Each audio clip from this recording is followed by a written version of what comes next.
আজ আমরা যে জিনিসটা দেখতে চলেছি সেটা সম্বন্ধে আমরা হয়তো অনেকেই জানি বা ঘুরেও এসেছি হয়তো জায়গাটা থেকে।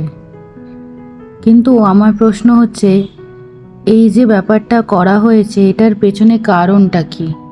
কেউ কি জানে যে কেন তখনকার দিনের মানুষ এই ব্যাপারটাকে বানিয়েছে?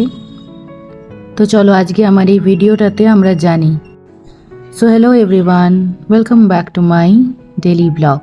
তো এতক্ষণে আমরা নিশ্চয়ই বুঝে গেছি এটা কার দৃশ্য আমি দেখাচ্ছি।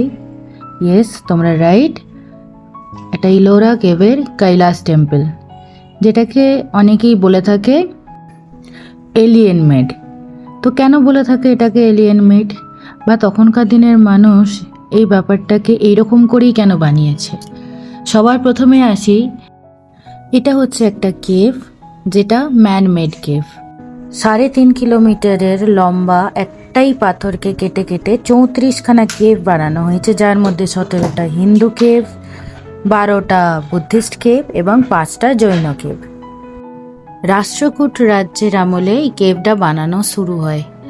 তো মোটামুটি এই কেভটা ব্যাসাল্ট রকের ওপরে বানানো। আমার যেটা মনে হয়েছে রিসার্চ করে, বানানোর পেছনের মেন কারণ হচ্ছে মেডিটেশন।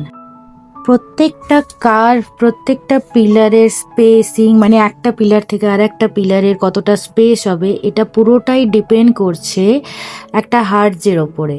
মানে আমরা কোনো সাউন্ড কোনো জায়গায় যাওয়ার পর সেটা যখন ফিরে আসে, সেই ফ্রিকোয়েন্সিটা যদি 90 থেকে 120 হার্টজের মধ্যে থাকে, তাহলে আমাদের কানে এসে যখন ওই আওয়াজটা পৌঁছয়, তখন আমাদের ব্রেনটা অটোমেটিক রিল্যাক্সিং মোডে চলে যায়।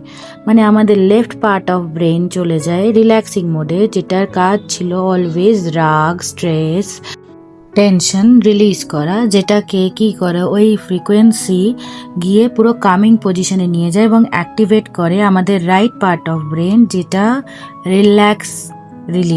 রিল্যাক্সেশন রিলিজ করে।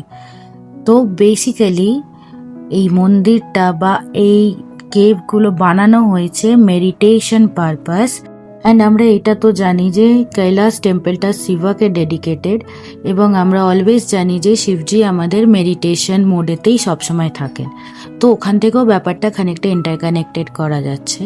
তো আমার এই ভিডিওটা বানানোর উদ্দেশ্য হচ্ছে, নেক্সট কেউ কোনো দিন যদি কৈলাস টেম্পল ভিজিট করে, সে যেন ব্যাপারটা ফিল করতে পারে যে কিভাবে আমাদের পূর্বপুরুষেরা কতটা সায়েন্টিফিক্যালি একটা পাথরকে কেটে কেটে বানিয়েছে যাতে মানুষ রিল্যাক্স করতে পারে।